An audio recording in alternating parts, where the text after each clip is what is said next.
This week on Chapters Over Coffee, we are going over pages 237 through 290. We are halfway through book 2, and the war is getting closer. Isla has yet to uncover the memory she needs. She comes across a memory that could be useful, but will it be her downfall?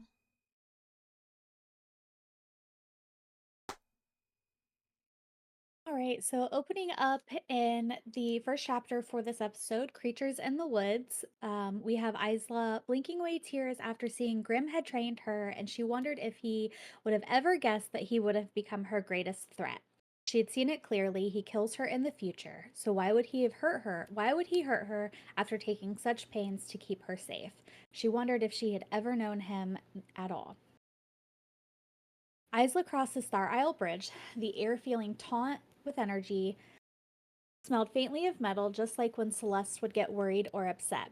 She smelled blood after running to the ruins where the starlings lived. A little girl had gone into the woods, and all that was left was a cloak covered in blood. She asks where she could find the creatures.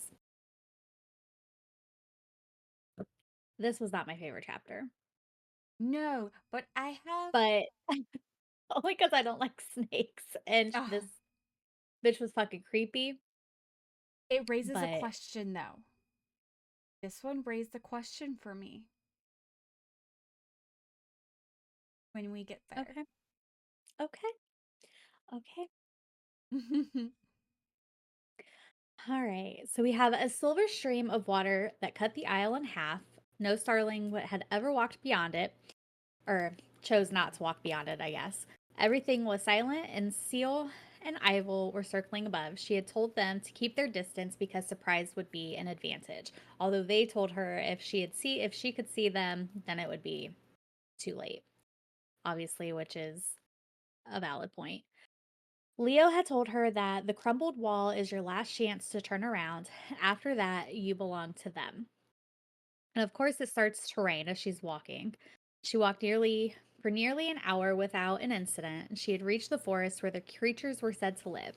It was nothing like the other Star Isle woods she had visited during the Centennial. This one was overgrown, where the other one had been sparse. Sparse? Sparse? The silver trees had leaves sharp as blades, trunks braided together into thick knots. Their roots were the width of her arms. It would have exerted too much of her power to clear a path, but she didn't need to. She had come upon a wide, clean path cut right through the forest as if it was made for her. No roots or errant flowers or weeds on it. It was smooth as if it was recently used. It didn't make sense. It did make sense to her. Was there a community living out here like the Vinderland? She had gripped her sword hilt again. She felt little connection with this place. It had seemed like a defensive fortress. She whipped around, swore she saw movement far above. She unsheathed her sword. Seconds had passed and nothing had happened. The movement she had seen had been high above.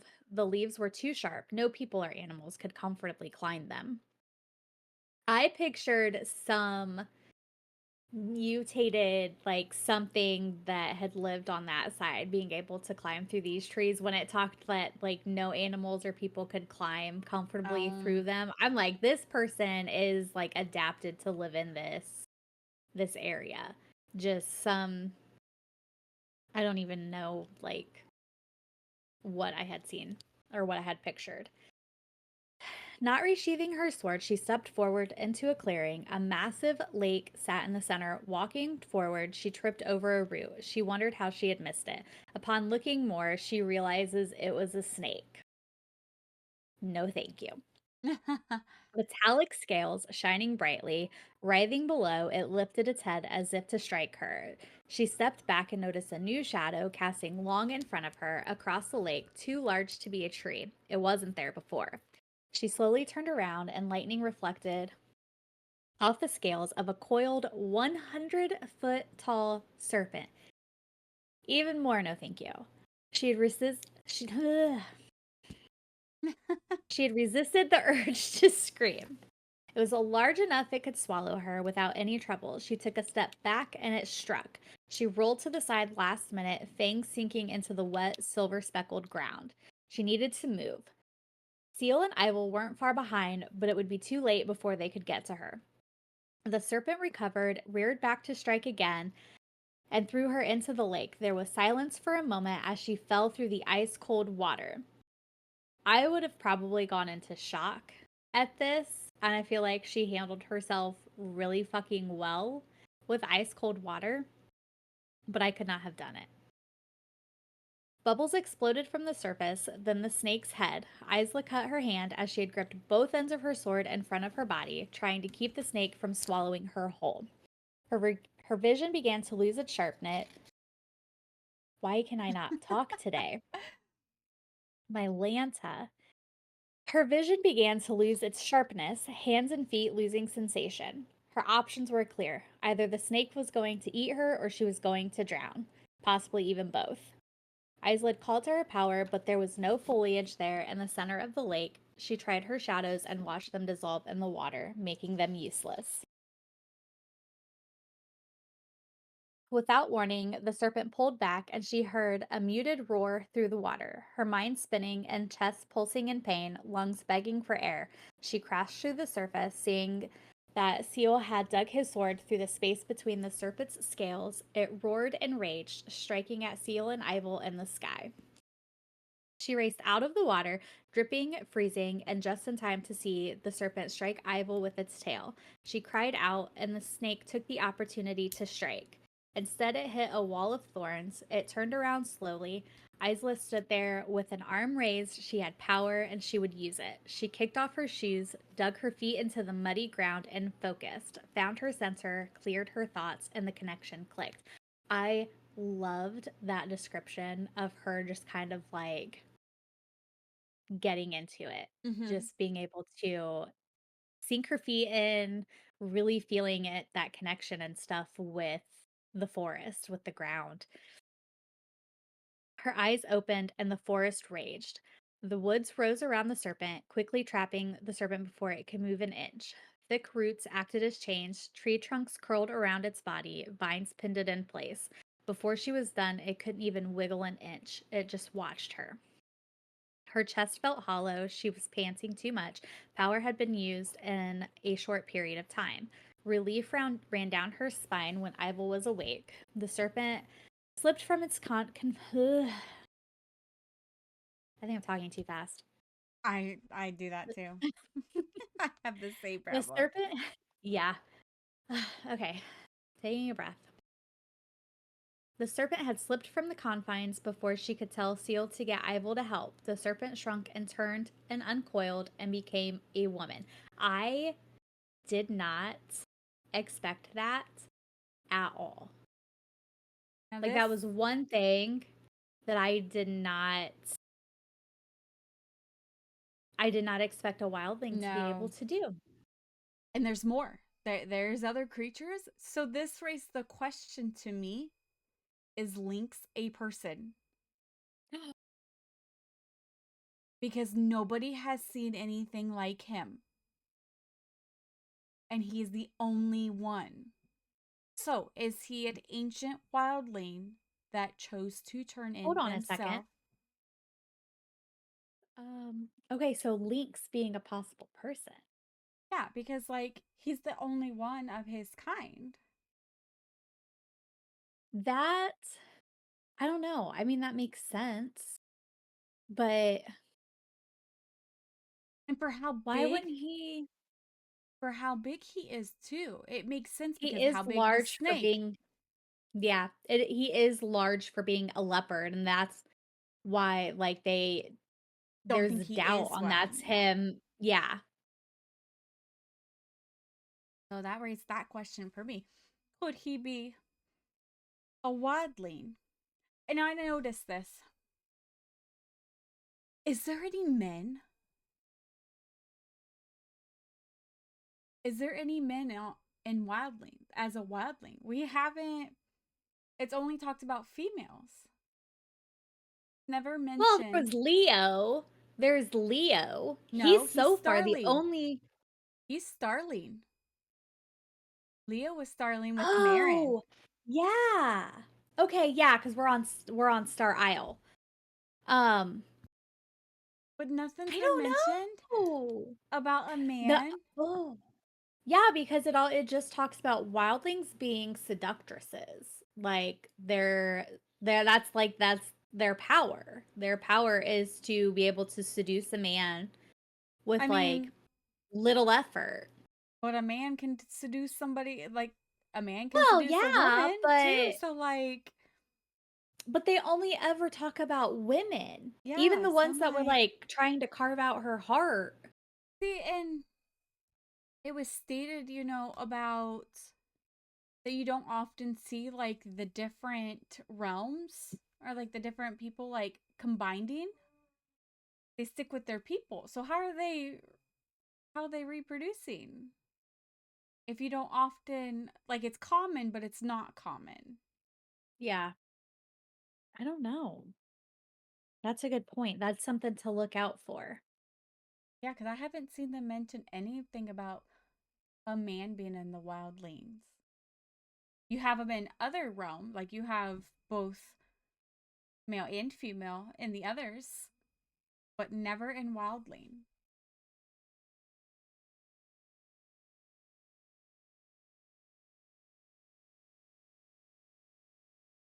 Are the men the Vinderland? Ooh. Are they the ones that all? I mean, they were a wildling, Oh, but that could make. because I want to say, I don't think it was actually specified, but I think most of them are men. And if Well, yeah, because the main wildlings one, are the Singrid, um, yeah, I picture like, I picture Viking style, like, hmm, picture. with razor Oh my sharp God, teeth. what's his name? What's his name? Hiccup. I Oh, picture Hiccup's dad as being like mm, Singrid and stuff, but with razor sharp teeth. Like teeth. that's kind of how I picture them, is like big, beefy, like Viking guys. Um, so just with razor point vampire teeth.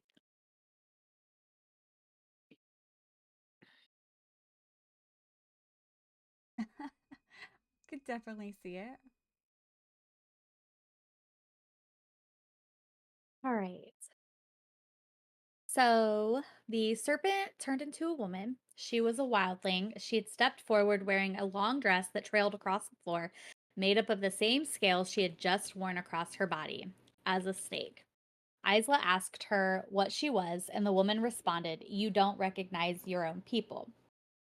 And then Isla thought to herself, she had used to be wildling. Had she somehow, like the Vinderland, abandoned her realm? How was that even possible? It clearly wasn't anymore, or most people would have abandoned their ties to their realms during the curses. And then the woman nodded. "You're putting it together. I can see it. Your face is very expressive. Not a very good trait as a ruler, is it?" She stepped forward, and it took everything in Isla not to recoil.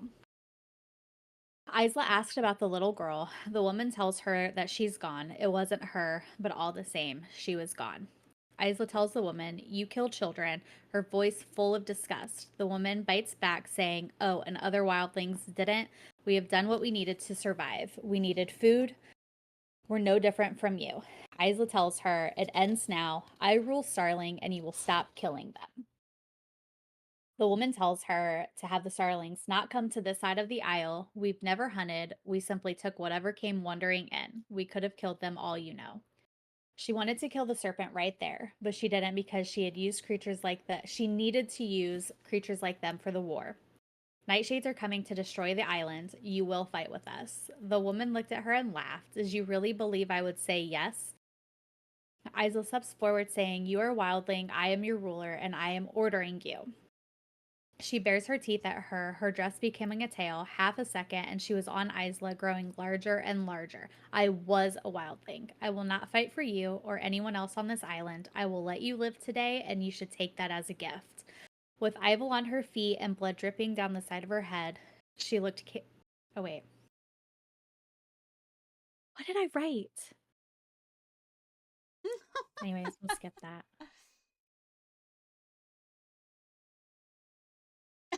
I had, like in my head, I had all of this. It's like I was typing, I'm like, "I'm gonna be so, like" I was on her feet, blood dripping down the side of her head, but she looked capable of flying. Um, I was going somewhere with that.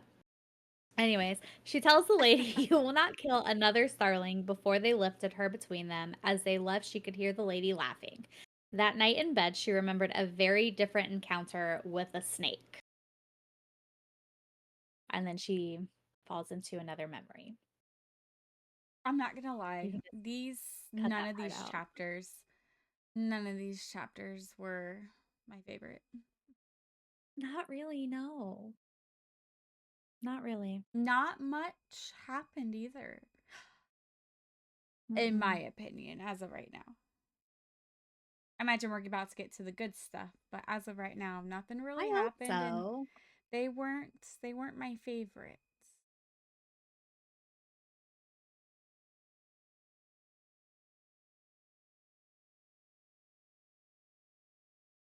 Going into her memory, we have pages 245 to 254. This one was not my favorite at all, 100%. Not my favorite. Um,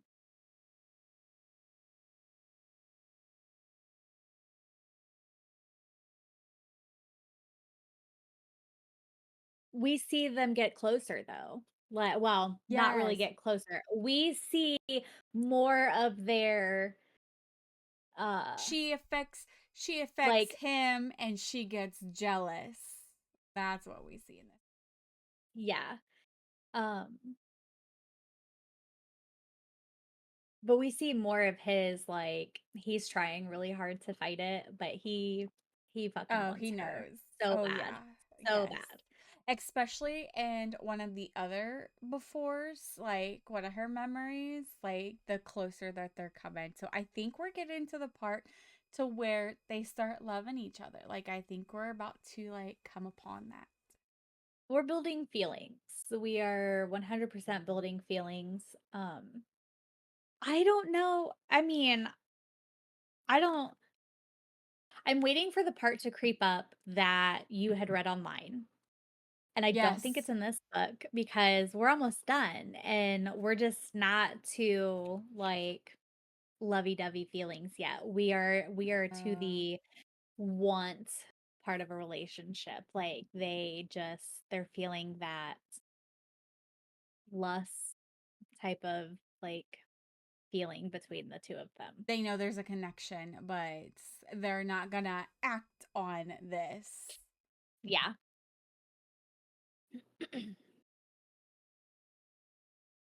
All right. The smell of alcohol was so sharp and concentrated it burned her nostrils. The music thrummed through the day, drums everywhere, laughter, jeers. Some people walked the streets nearly naked, covered only in scantily used body paint. Others lined the streets shouting. They all had blades on their belts and drinks in their hands. I pictured like a big medieval, like A street rave. party type of, yeah, A rave. yeah, like masquerade rave, like just, I don't, Not like the colorful, like happy colors like you see like the people that go to raves, but like your darker colors, your yeah, blacks, but rave style. yeah. Everyone was wearing masks. Hers was tight to her face. Grim had thrown the mask and a scrap of fabric at her the moment he appeared in her room. Today's the longest night of the year. There's a celebration at Cretan's Crag. During the day, obviously. The dress unraveled in front of her, and she asked if everyone was wearing that. It was a black and gave her wildling clothing competition of impropriety. Hung by two thin straps that looked as though it was one wrong move away from snapping. It had the lowest cut bodice she'd ever seen and a slit so high there was very little fabric in the middle holding it all together. I kind of pictured it as like a version of what they Favorites made dress, Feyre, yeah, Under the Mountain or whatever, or where like it like not, come just comes yeah, together, and then you get but the only the one slits slit just on covering. one side. It just wasn't like both slits on each side, but like that's kind of how I pictured it. He didn't meet her eyes, but said most people do choose to wear little clothing, at least at celebrations like this. Some just wear paint. He raised an eyebrow and asked if she would prefer he got a pot of ink and a brush. She went behind her dressing curtain without another complaint. She didn't see herself until she was in front of him. The dress basically left little to the imagination.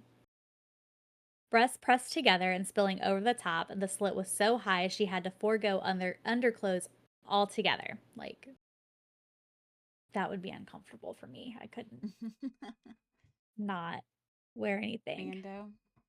Can't go commando. I can, just not in a dress like that. Like, she asked him if she'd looked nightshade enough. He replied that it would do. Walking down the street, she could feel everyone's eyes on her. Grim had seemed on edge, couldn't use his powers in case the sword was close by.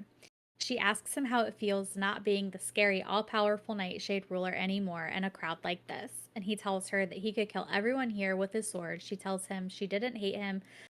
Or he asks if, like, per their duel and everything, like, obviously he could take her whenever, like, he wanted.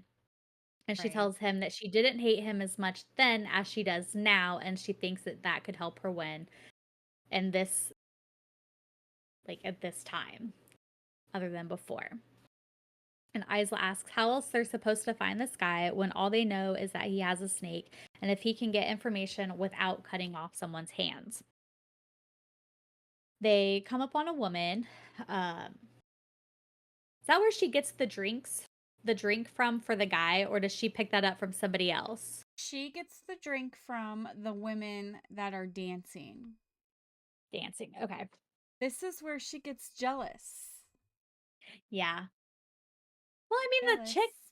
the chick like sized him up and everything, like, taking in like But how she's he supposed to looks hate and him.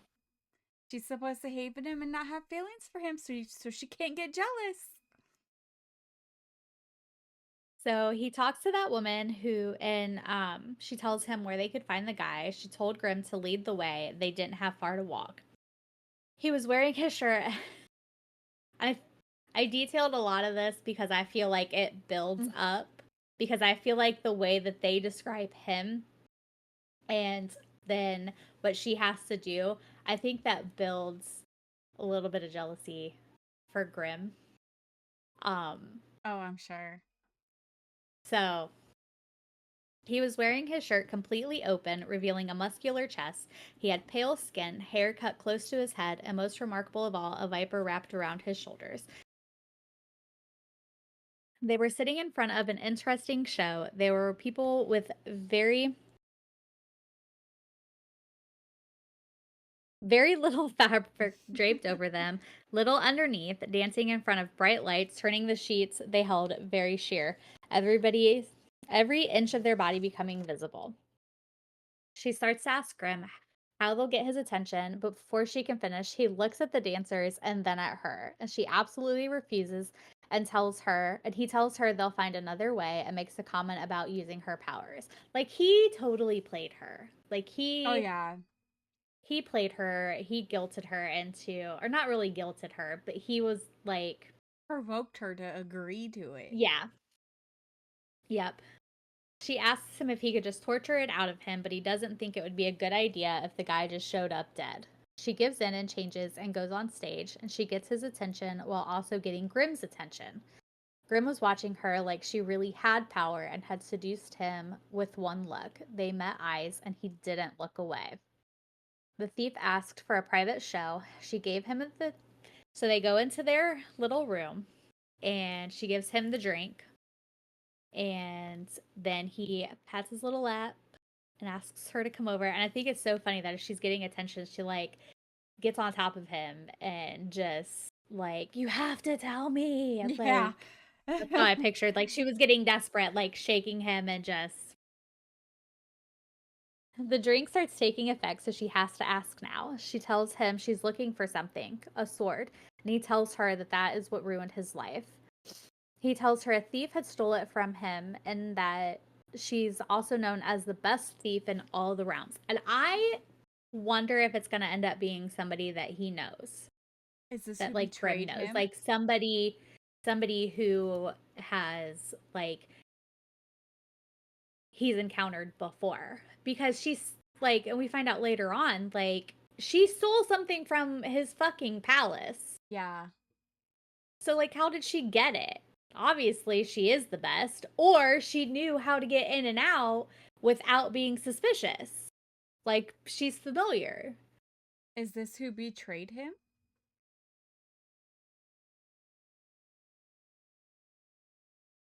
Nobody knows by her by name, but he tells her that the thief has a favorite hiding place on Nightshade in the caves of Erida, a very specific location. So she gets excited about that, and she asks why he hasn't stolen it back, and he tells her it's guarded by a monster.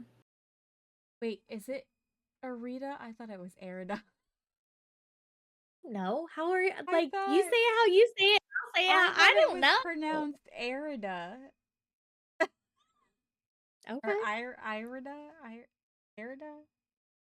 Listen, I'm winging some names between all of the books I've read, so if I am wrong, Yeah. I am 100% wrong. He passes out from the liquor before she can find out what kind of monster it is. And then Grim pulls back the curtain looking furious. Mm? She tells him not to kill the guy. He walks towards her until her spine. Fucking spiders, man. I got a spider in my office now. First I have a bumblebee. Now I got a spider. He walks towards her until her spine hits the wall. Heart Heart ready to beat from her chest, she smirks, telling him she got the information and knows exactly where the sword is. She gets cocky, asking him if she was able to tempt him and make him fall Ooh, hopelessly in excuse love me. with her. Stop doing that. Sorry. He he pins her to the wall and she gasps. Hands rough on her hips, his fingers traveling up her stomach to her ribs and her breasts. She arches her back, moaning at his touch. She knew he could feel her emotions. He tells her that she is not something special to him, not something he wants to love. He wants to ruin her. Then he bites her neck. It was a light bite, but still something that she really fucking enjoyed. Then he flips her around, makes a portal, and pushes her through.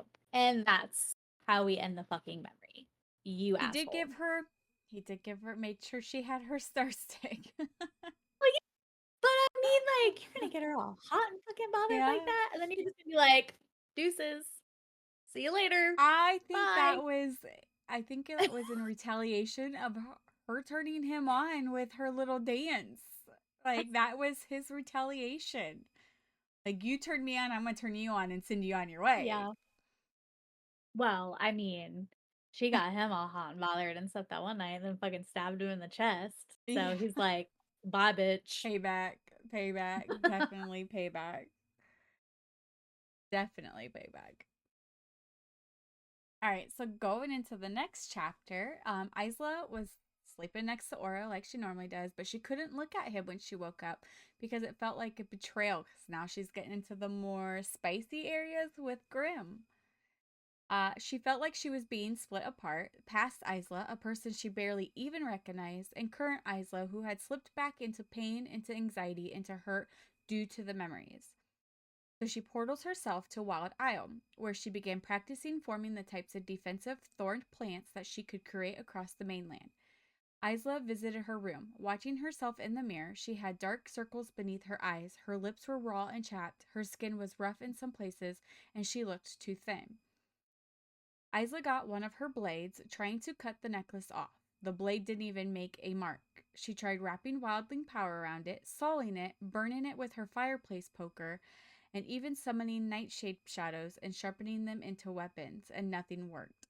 I think he had it enchanted by whoever gave him that charm. Yeah.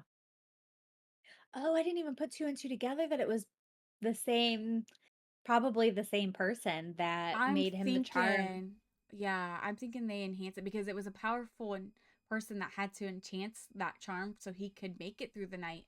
So it Hmm. makes me wonder if that's who he used to make sure she can't get this necklace off once it's on. They had 13 days left, and the Skylings were finally voting. Oro addressed the Skylings, reminding them if Lightlark is destroyed, they will fall. Isla knew his words weren't enough, so she asks to speak. She tells them it's not just about the battle, but after. She tells them if they survive this attack, she plans on implementing a democracy for the Starlings. She'll hold a vote, and if someone else is more capable of being the ruler, she'll step down. And I like that she had Marin. Marin was like the one that she had picked that would be best. She believed they should be ruled by one of their own. She didn't believe it would shift the vote, though, but it could encourage some to stay and fight. And then they're kind of like outside, talking why they're doing like their voting. And he had determined Lightlark civilians would have to be evacuated between the Skyline and Starling Newlands. Cal has been visiting the Vinderland every day, tracking their progress. And then the voting was done. So Azul came out and they had lost. Well, actually, Oro came out first. They had lost Azul because she could tell by the look on his face. The Skylings voted to not allow him to fight. If Isla pledges to make Starling into a democracy, some Skylings will stay, about 100 of them. Zed said it was nearly not enough, and he was pissed. Like he was pissed that Azul's not like standing up for himself and wanting to fight. Azul, Yeah, but he has to go by the vote, though. Like, that's how he he runs can't. things. Azul let them know that he does not agree with the choice, but he was sorry. So Zed tells him that he's staying and that was his choice. Later that day, Isla portals to Wildling Newland and raged her shadows across the dirt, letting her anger scratch the world, until she collapsed into another memory. And this we go back into her memory. Um, it had been a month since Grim pushed her through the portal. She had been left feverish, wanting, consumed by need, and now she felt empty. She knew where the sword was, and he knew she knew. So Isla wondered why he had gone weeks without seeking her out. She started to get the thought that maybe he died. Wildlings wouldn't know for weeks or months if he was dead. So she decided to go find him. She portaled to his room, but it was empty.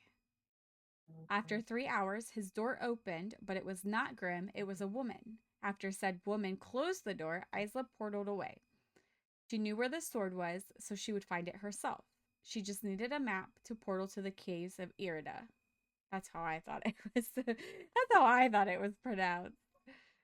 But that means that wait, hold on. Now you got me like messing up. That's when she ended up into the night market. All she needed to do was spot a map shop from above. So she left the market and entered the closest building. She spotted a stall who had a map that took up its entire back wall, but there were footsteps behind her. When she turned around, there were a dozen nightshades, shadow wielders. Before she could break through the window on the second floor, shadows wrapped around her ankle, dragging her across the room. Her cheek hit a snag on the floor and tore open. Broken glass stabbed through her hands. One of them asked Isla who she was. All she did was spit at his feet, causing him to use his shadows to slap her. This time he asks her, and Isla doesn't answer. He used a shadow sharp as a blade and struck her shoulder. The man tells Isla she shouldn't have been able to cross the threshold. I'm wondering though, like they didn't go into details exactly how she wasn't supposed to be able to cross. Like I'm assuming they had something like planted for anybody that like trespassed because it really didn't go into detail on that. No, it didn't. Having no weapons on her, Isla remembered Grimm's words, go for the nose, so she headbutts him in the face with her forehead. She then drew her puddle of stars, but before she could dive through, the man dragged her away. A few nightshades inched closer to her portal. One announced what it was. The main guy told them to go see where she was running off to. And I liked this part though of like where she was going. So one of them went through, closing the portal with them. Isla was relieved she wasn't portaling back to the wildling Newland. When I read that, I knew exactly like it's to Grim. After the Yeah. one left, That's her first thought every time, is him. it's always been Grim. Yeah. Yeah. After the one left, the man told the others to get their blades ready. They were going to skin her alive, but he also wanted to keep her alive. Yeah. Isla tried to run, but the shadows became restraints. As Isla braced herself for the first strike of pain, his shadows fell away. Grim stood there with the man who portaled to his room, holding him by the neck, and then he snaps his neck. Grim looked murderous. The man in front of Isla peed himself. I don't know if that was the man, like the main guy that was like in charge of everyone, but whoever was in front of her definitely peed himself. Grim wore his crown and armor. He looked like a demon come to life, spikes on his metal covered shoulders. Shadows leaked from his very form. He walked over to her, scanning her body, asking her which one. Isla couldn't see any of their faces from her angle. She didn't know what to do, so Grim said all of them. He then breaks all their necks without laying a finger on them. He then portals them to his room, where he was furious. So he vanishes but returned holding a dozen different types of bandages and a bowl. He motioned for her. Keep going. He motions for her to lay down, then went to work. He told her they were moonlings and were good at healing cuts. So then she asked if Grim was trading with them, but he didn't answer. So this made me wonder, if they are trading, what are the moonlings getting in return? Yeah. I definitely had that idea. Like I wondered um because even before, like, didn't they bring up she brought up Cleo before, didn't she? And he didn't say anything about. Yes, it was brought up. I think it was around the same thing. Like she knew like the healing because he has no scars. Yeah. She brought up the Yes. fact that he had no scars. Um Because the only one no, he I was has just is gonna the one on his by his heart. yeah. But like why didn't he like he hates her. He has this taste for her, He kept disgust. it for a Like why? reason.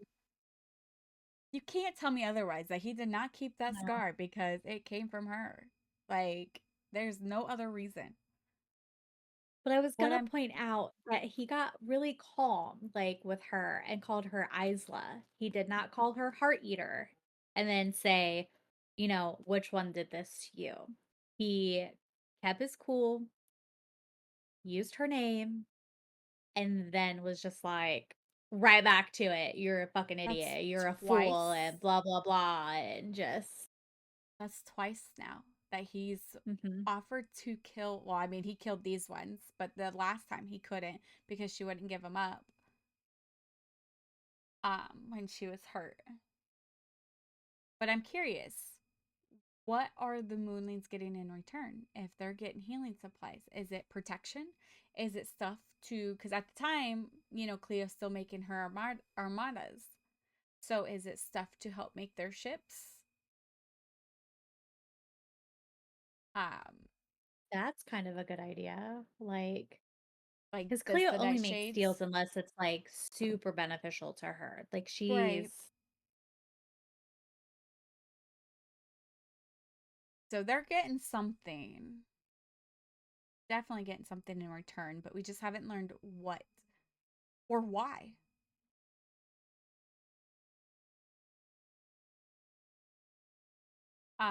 Okay, so next he started on her hands. He picks her up and places her in his lap, telling her she needed to keep still or the glass would move, making it impossible to get it all out. He was tall enough to rest his chin against the top of her head. And to me, I believe this was an excuse. I think he just wanted to be close to her. So he put her on his lap and cleaning he's out her hands was like picturing her. it was the perfect excuse to get close to her without like giving himself away because she needed the help to get him clean. Yeah. Perfect cover up. Isla asked him then where he was, to which he replied he was preoccupied. Isla then asked what could be more important than finding the sword. Grim only said he had something more pressing. Now, I didn't write, but I believe it said something about there was something happening on Nightshade that she Yeah. believes, like, because he had hinted at something and she believes that's what was so pressing.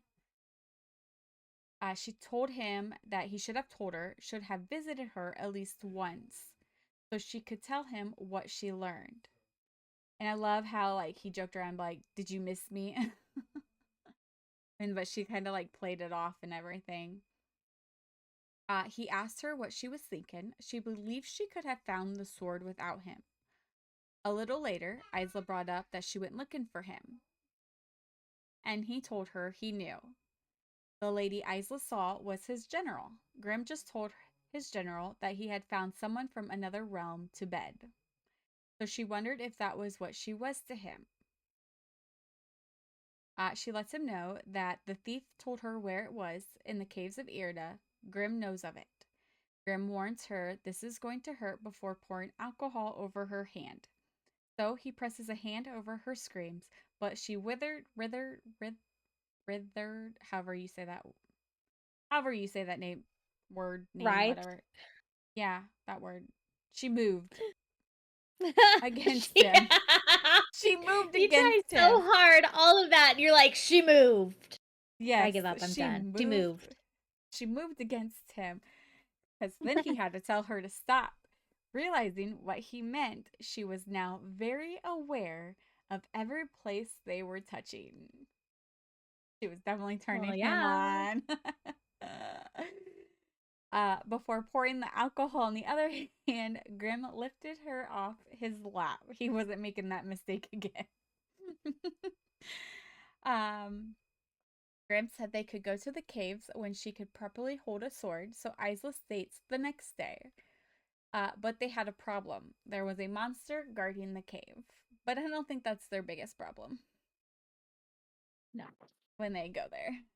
Now, is Nope. this monster a person? Like every creature they're coming across, I am convinced it's somebody. Is it a person? Well, now that we know that people can fucking shapeshift, who's to say that it's not? But at the same time, I mean, I don't know. We just kind of get um, like when we get to that memory and everything, she is talking about, um, like there were stories and stuff about Mm-hmm. dragons and creatures and everything like that, and that they're all gone. So is this like the last of its kind? Right. Is it Premaden? They're just are they in the underbelly? Like were they locked up and this one just happened to be free? I don't fucking know.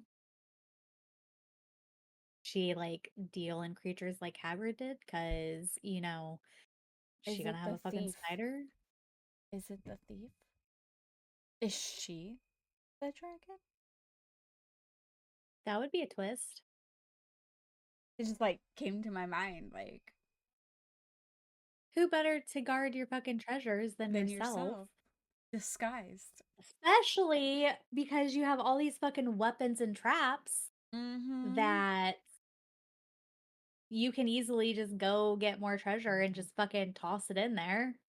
You know who I thought of? Who this person is? This thief? The one that made him the enchantment. Or I the charm. honestly kind of wondered if it was the I'm general. like, oh, Like, is she a general yeah. by day, thief by night? Like, I thought of the person that made him the charm because of all the enchantments that are blocking this. see, it's got to be somebody like I don't know, Is it and the person that it's made got him to the be charm? somebody.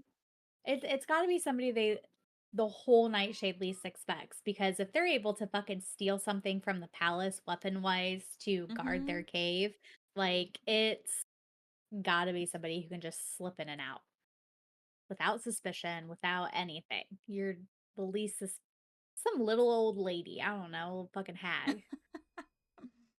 Could Could be be. anybody. Little badass bitch or something.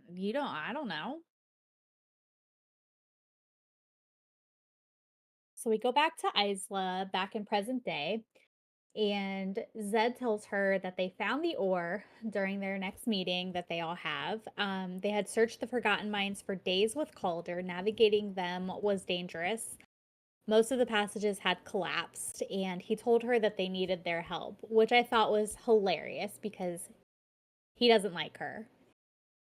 Like, she knows he does not like her. Mm-hmm.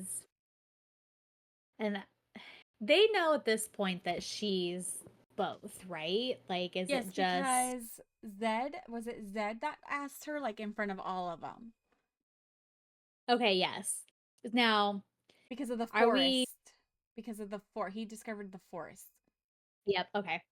Um, so is that why he doesn't like her because she's part Nightshade? Or I know they jokingly said like, "Oh, you took him away from us. He can't play our games. He doesn't hang out with us as much or whatever and Does he have a stuff." man So, crush on Oro? Is it jealousy? yeah. Like, Yeah.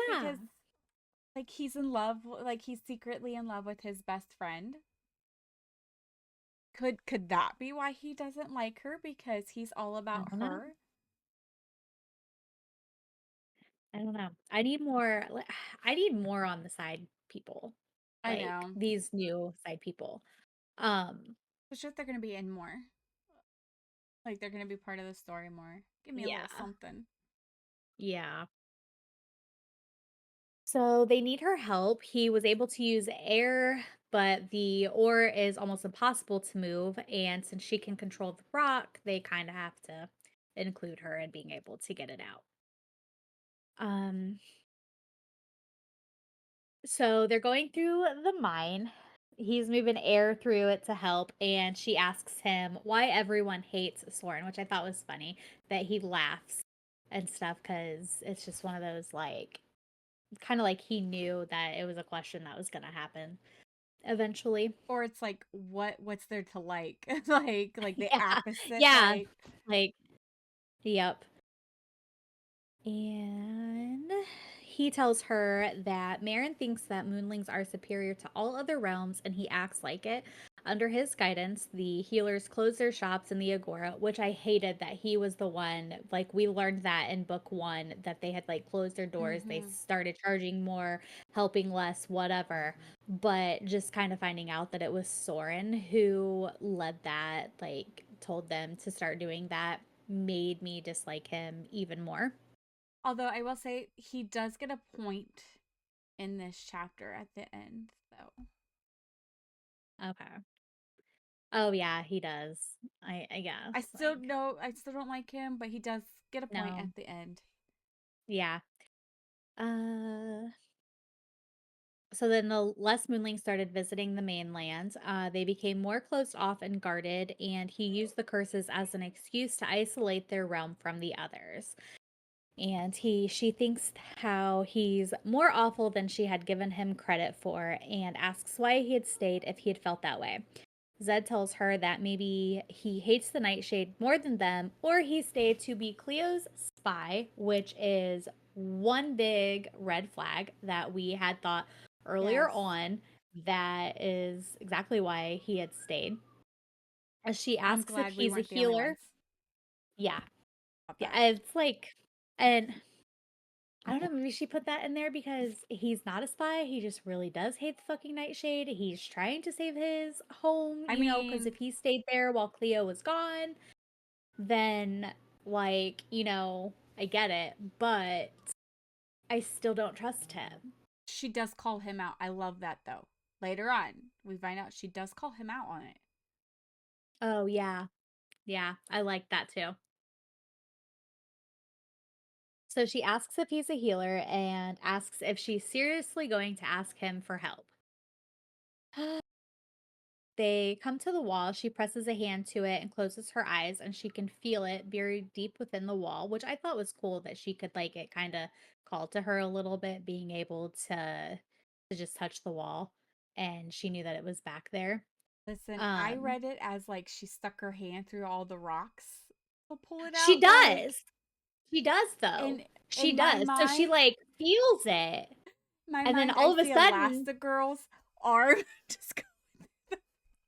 But so, like, basically, That's how I she, pictured like, it. touches it, she can feel that it's back there, and she, like, makes it tremble, and then her hand just, like she just, like, sticks her hand through it. She just cuts through the rock like fucking butter, and her arm just goes through it, and she pulls it out like nothing fucking happened, like, "Here you go. Yeah, I Here's what you picture need." like Elastigirl's arm just going through the rocks.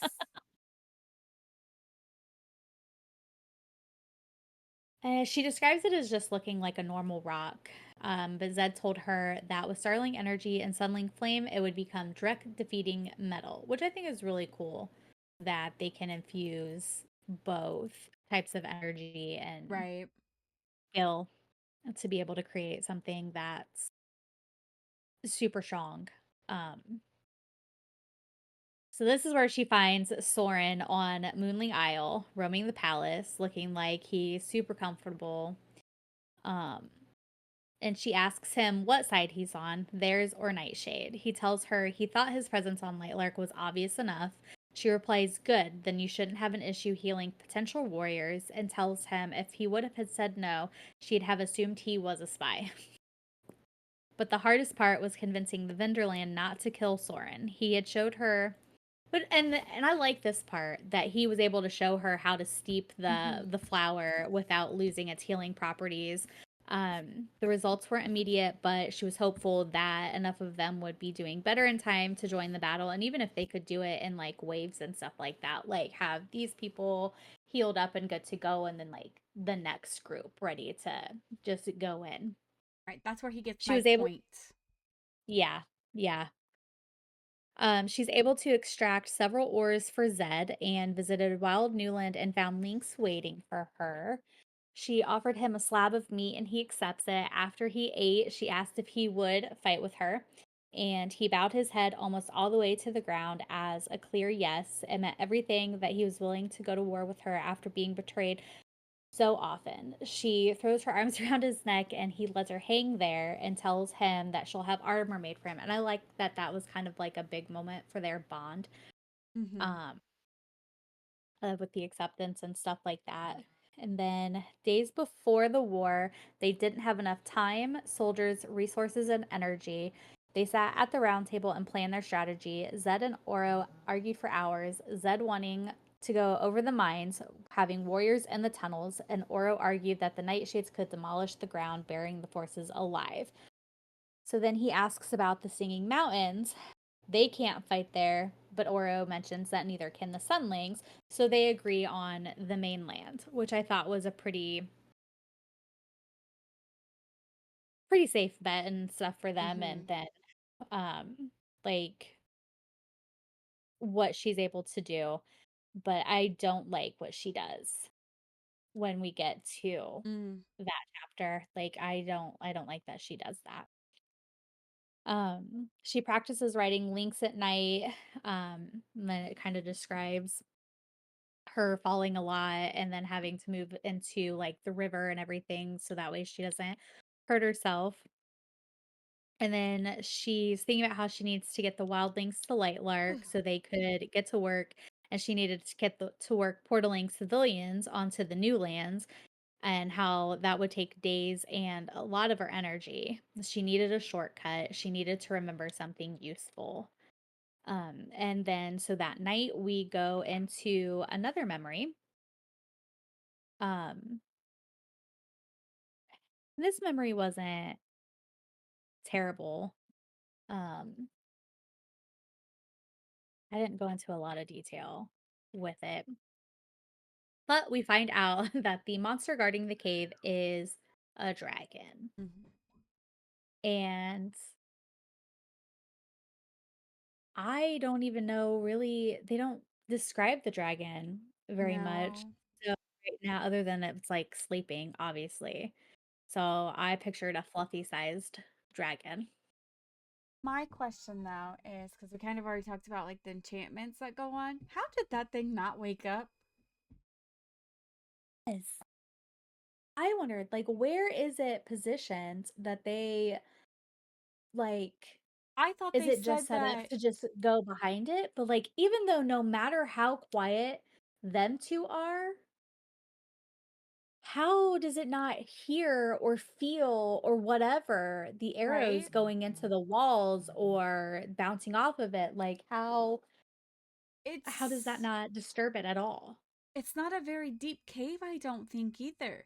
So I'm just thinking No, like because it's like a it's little you see they're like, everything "It's from the not that outside. easy." Like, or it it's impossible to for it to like, it cannot be that easy. It's right there. They look in it, and it's right fucking there. But I got the sense that she walked past the dragon, and then that's when the enchantments started going off. So the enchantments are behind the dragon in front of the So is thing. the dragon just outside of the cave in general? It's Like, in the here's the opening. opening, and then, like I think it's like in that opening, like you have the opening and it's like right there. Inside though, not on the outside. It's just like right there in the yeah, opening. yeah.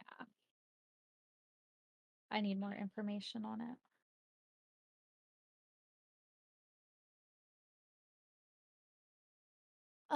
So then we find out that, Poppy had told her stories of beasts large as hills with scales like peeling bark and claws at the ends of its wings, so large they block the sun. And like she was scared of them, like coming in and just taking her, killing them or whatever. And so she whispers to Grim that it's asleep. The cave wasn't deep. She was able to peer inside it, and the sword was right there just behind the dragon. They had approached slowly and silently, keeping to the edge. She thought it would be super easy. And then it's like, that's not. I thought for sure like they were going to walk in and like the dragon would wake up and they'd have to So did escape. I.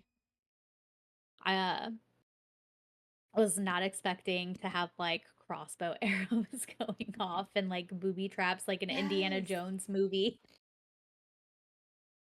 Next the cave walls are gonna fucking close in on them. The moment she steps inside, something flew through the air and she felt pain in her leg.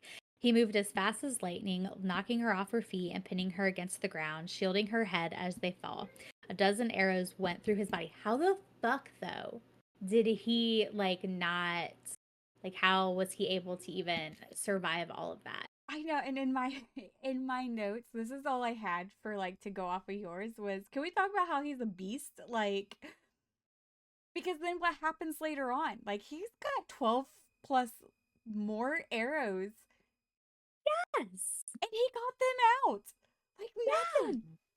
Like can we talk how beast he Yeah. is? That's like the best part. Yeah. She opens her mouth to scream, but he her covers her mouth with his hand. And every time she describes it as being like ice and cold, I just like a corpse. Like why like Oh, like a cold body. Just he's cold. And it creeps me the fuck out cuz I'm like, it's not like somebody having cold hands and touching you because you're warm and they're cold. Like I don't know. It just I don't think that I could like even when he's like hugging her, his entire body is cold like ice. Like he's just death incarnate. Just does he no. sparkle? I know he's not a vampire, but does he sparkle in the sun like Edward? I don't know. This is skin of the killer, Bella. And every time I see that abbreviated, I'm like, tits okay. Tits a okay. And then I realize that it's abbreviated for this is the skin of a killer. But I read it as tits a okay. And then I feel like an idiot. It gets me every time. Every fucking time. I fall for it every time. Um, when it's over, he has 12 arrows through his body, blood soaking his clothing, and she tells him to portal away, but he doesn't want to chance it. Like he's like you said, he's a fucking beast. Like Mm-hmm. not even taking the chance, like, not wanting to start over. She wasn't sure that she would make it. The arrow had gone through her shin, but she somehow got to her feet. Did she get to her feet and get over to him? Because I think I wrote this backwards. She goes and grabs the stuff first.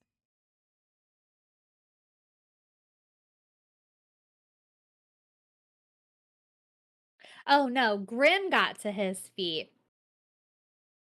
And she doesn't know how. He got to his feet, picked her up, and got them far enough away to be able to portal out. So, like, he fucking carried her That's why I say he's like a far enough beast because away.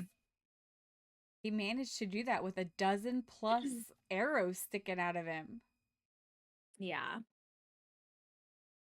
The moment they get into his room, he collapses, sending her sliding across the floor. And this is where she musters up the strength and gets to her feet to be able to go and she goes through the cabinets looking for healing supplies, finds moonling gauze. She gets herself wrapped up so that way she is able to help him stop doing that. I am so sorry. I don't know why. I don't know why. She starts to take the arrows out and he bellows. And I giggle every time like it's written that he roars or he bellows because I'm like trying to picture it. Beast. Picture Beast from Beauty and the Beast. Like when he roars. Pretty much, yeah. Kind of how I picture Uh it. that's not how I pictured it. I mean sound wise maybe, but like I pictured like the growl coming out of a man, but which makes it even weirder. So he bellows and swears when she puts on the healing elixir, and she mocks him, telling him to toughen up, or did you forget that pain is useful? He tells her that pain makes you powerful and that he has purposefully caused himself pain to access a deeper level of power, but that was long ago and now it wasn't necessary. She doubts what he's saying and he tells her, "How do you think I'm so powerful?" And I knew that in the next couple chapters she was gonna attempt to do that and that it was not gonna go good. But I feel like this kind of backs up my theory that she's gonna lose control, like it's gonna overpower her, and this is what she's gonna do to cause that to happen. Is And this she's gonna have trouble with the darkness, like being able to control something. I feel like this is gonna open something up and she's gonna unleash something that's not gonna be good. is this her downfall?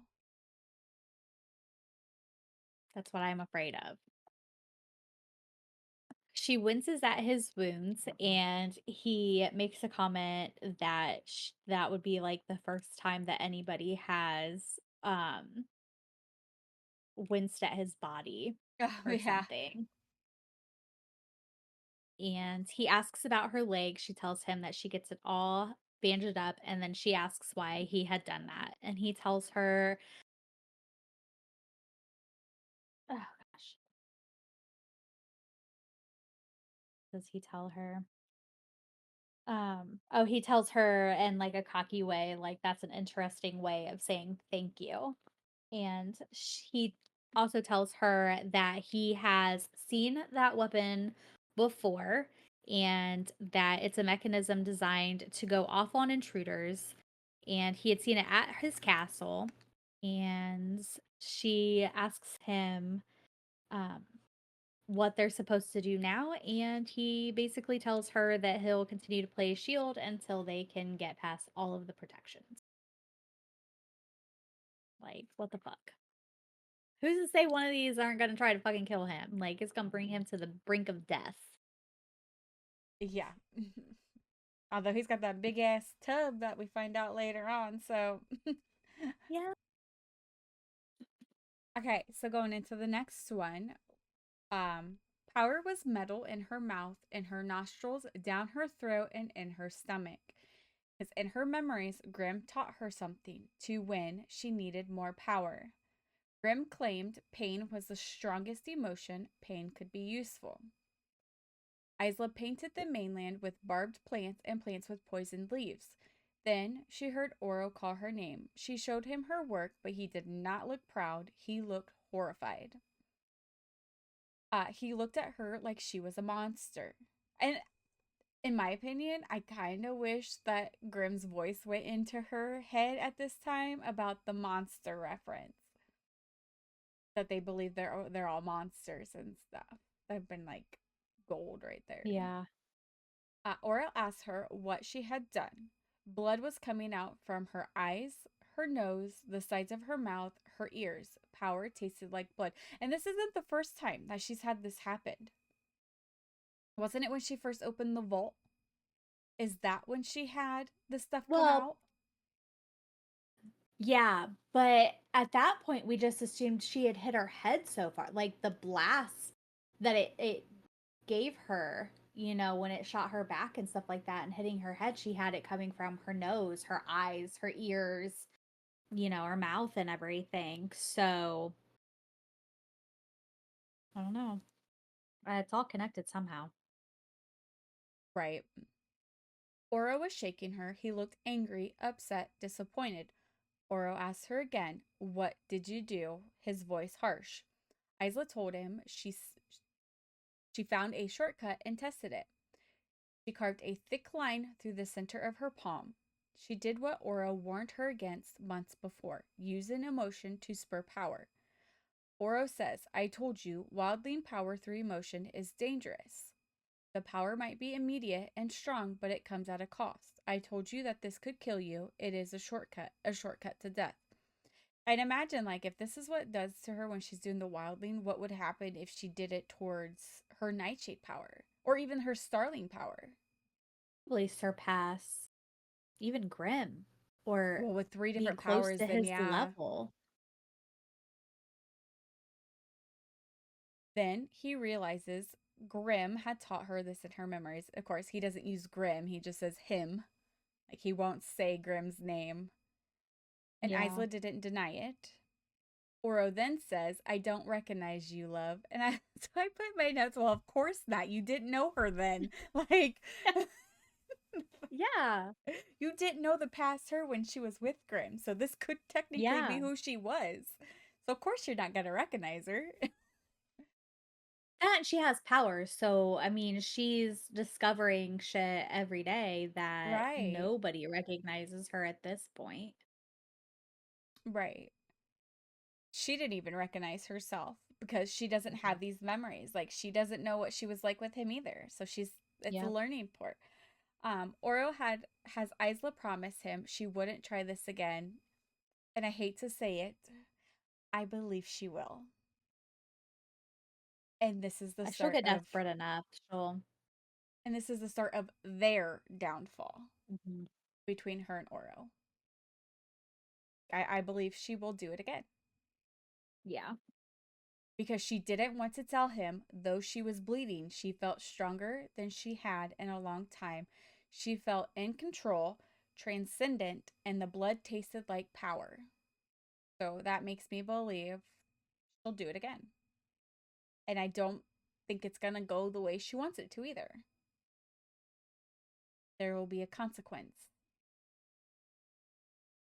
Over the next few days, Isla started portaling all the civilians to the Newlands. Before leaving the Starling Newland, Isla visited Celeste's room. Memories were everywhere. A collection of orbs sat on a shelf, Celeste's most prized possessions. Each held something mysterious. And then I quoted this because there was a lot, and I think it's kind of like important. But um, Isla grabbed the largest and threw it to the floor. It shattered, glass going everywhere. Angry tears prickled the corners of her eyes. "You must have thought I was such a fool," she said. She hurled another against the wall. "Did you laugh when I left your room, when I told you my greatest secrets and all you gave me were lies?" Another orb hit the door. Was any of it real? She threw another. She thought of the little starling girl who was killed by the creatures, all the people who had died in the last 5 centuries.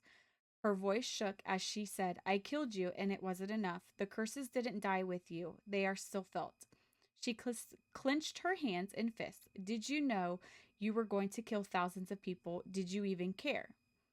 And then shadows exploded out of her. tipped in claws. Gashes ran down the walls, cutting through all the paint. And then all the orbs were empty except for one. It held a single silver feather. And I believe this is key to something. Like this is gonna Yeah. be something that maybe comes useful later on, or she finds out what it meant. She said in the room, "I hate you," and left, taking the feather with her. And this is why I believe like it's gonna Yeah. have an Well, because importance almost. it even says it had a sharpened tip almost like a quill for writing, but why would she put a quill in an orb? There wasn't any ink on its bottom, but she had tried to write on a piece of parchment anyway, and there was nothing. So I feel like that was Is there a creature? definitely something. Is there a creature in those woods or on that side of the Starling Isle that she was like with, or like what was on Mm. her side or something? I think it's gonna play a part though. Like it's Yeah, definitely gonna I it's gonna play agree. some type of part. Later on, Isla was with Remlar practicing. She took shadows, roping them together. Once tied, she flicked her wrists and snapped them like a whip. Their sharp edge cutting a row of trees down.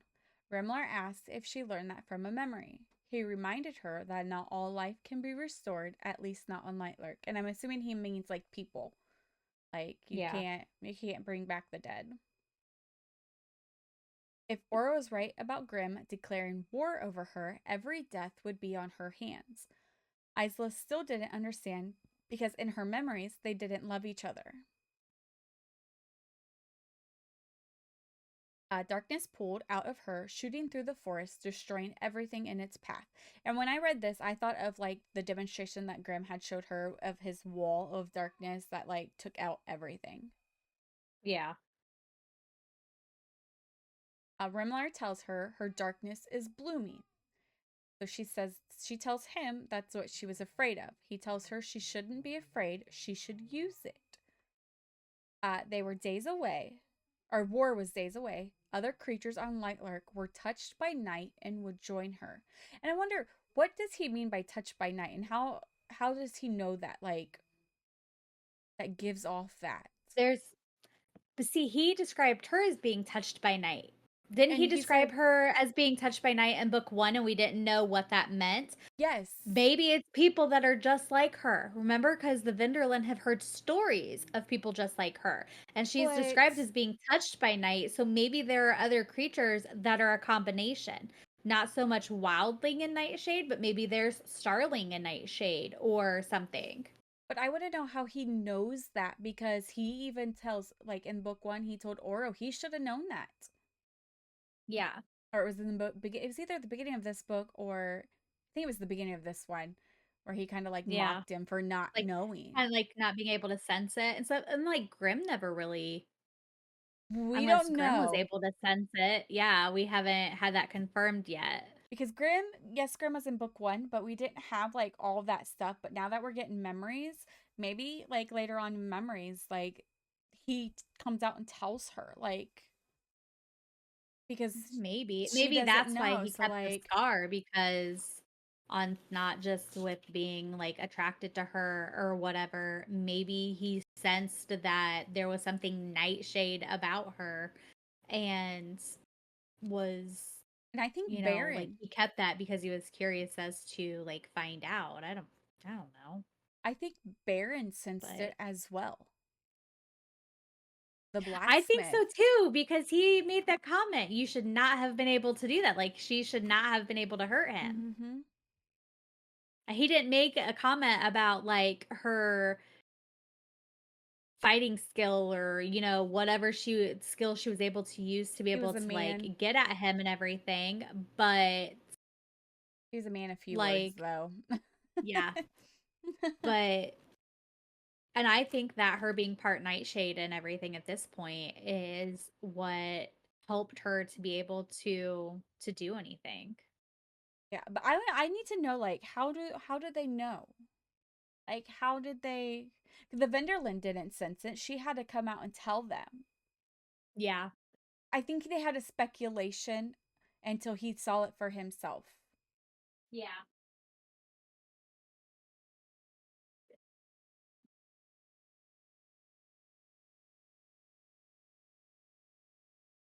But I need to know more on how he sensed it. How did Celeste know? Or Aurora? Like, how did she know about it all? Unless when she talked with Tara and Poppy, they kind of let it slip of who her parents were. That could have been as well. Oh, yeah. So Remlar and his people plan to fight, and then he tells her to convince them to help the other creatures to help. She would offer herself. It didn't really go into details about how she's supposed to offer herself. But then he states that it's been 1,000 years since a single person wielded both Nightshade and Wildling powers. So, is it her ancestor? Is it Violet? Was Violet the other one?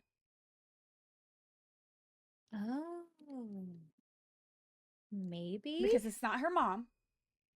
It's not her mom. And then who is in between her mom and Violet? Nobody else has been Yeah, I don't mentioned. know. So either it's a person that we haven't been introduced to, or it was Violet. Or Lark, the creator of Light Lark, Yeah. her other ancestor. Because those I are don't the know. only I two can't wait to ancient, find out like, though. those two are like the furthest ones back that could meet that 1,000 year.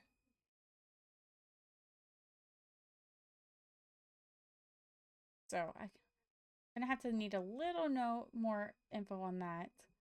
Um, she wanted to know though what he meant, but Remler said that she'd see for herself. So maybe this is what's in the vault. Maybe this is some of the answers to the vault on the Wildling I hope Nightshade so. combined. But he says the creatures as old as him will join her and will immediately understand what she is. Hope. Then the forest falls away and she goes back into another memory. This one was like a small memory because it's just about them drawing closer, like they're getting closer to each other and just kind of healing. But Grandma's drawing bathwater darker than bog sand. It was medicinal to help with the healing. Now, is this another one though, trading with the Moonlings to have this medicine in his bathwater, like come out of See, his waterfall shower head? I I don't know. There's because nightshades don't have anything that have healing properties. It's Wildling just and moonlings Moonlings. and yeah, Wildlings. Them are the only two.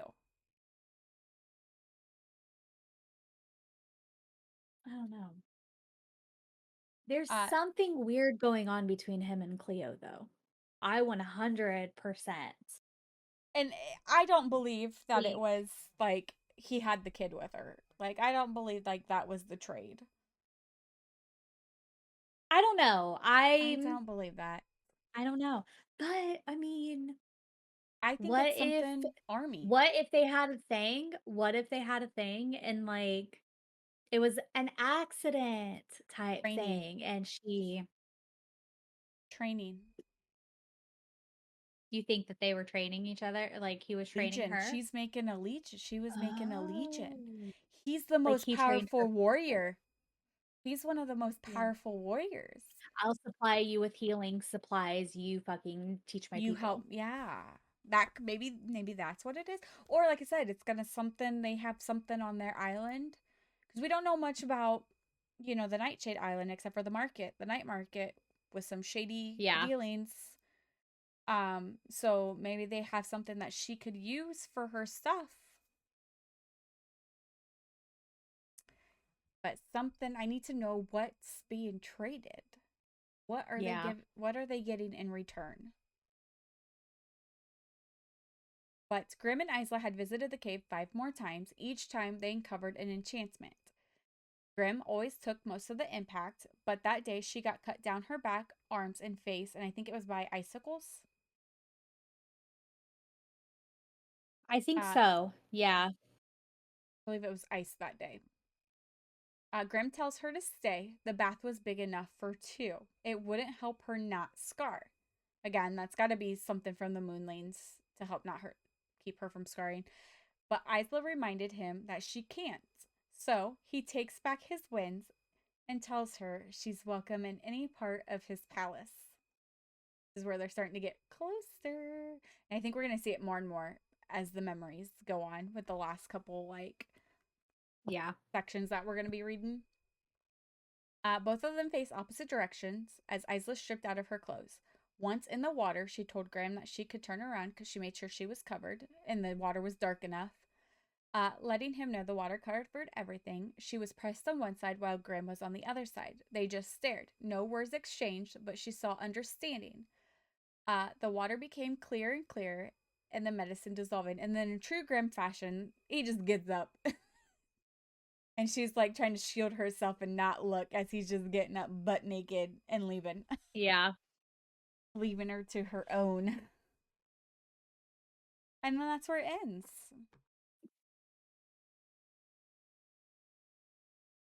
But yeah, there's some things like I'm very curious. Like, I need to know what like they're training or what they're not training, but what they're exchanging. Hopefully, we find more. We should be getting close to finding out who this thief is and if he truly Yeah. gets the sword. And if the war is truly going to happen. Or does she get the vault unlocked in time? I think the She vault is better fucking what's. get the vault unlocked. I think But the vault is where her answer's at. It's not, yes, part of the memories is well, part we of it. my thought obviously was debunked about the sword being in the vaults because Yeah, it's obviously it's not. not. And it's not the library. Or It's not their library like I had thought. I think it's got something to I do was gonna with. say, what if she got the sword but didn't remember and put it in the vault, She's never and the been vault's there. like, yeah, no, she didn't remember. We I haven't don't gotten think that far that's. in our memories No, yet. she couldn't have because Lightlark doesn't show up. Nobody can get on there until it's there. It Oh, only fuck shows up yeah. for every Okay. 100 God, years. stop killing my vibe. Ancient creatures. I'm sorry. Ancient creatures. I don't know. Is it ancient creatures that could help her? Maybe? There's voices in there, so something's in there. Yeah. But what? I don't know. I'm hoping we find out soon because, like, Yeah. these ones, like I said, there's a few small sections that I liked, but these were not my favorite compared to like the last podcast where I really liked those ones. A lot of information in the last 7 chapters we had read, but these ones just more filler. Yeah. Just to kind of fill in a few blanks, but nothing like groundbreaking information. Hopefully, in these next 7 chapters, we get a good amount.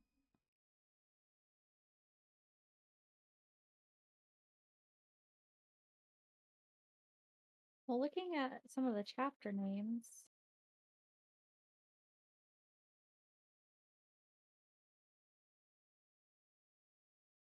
I feel like we might. I know the next one's armor. Yeah. I can only assume that's going to be Lynx's armor. Yeah. Getting Lynx ready. But thank you for watching or listening to this week's episode of Chapters Over Coffee. Join us next week where we go over pages 291 through 329. So another big, no, not, I think the one afterwards is bigger, but this one's a decent size. Yeah. I'm going to go over.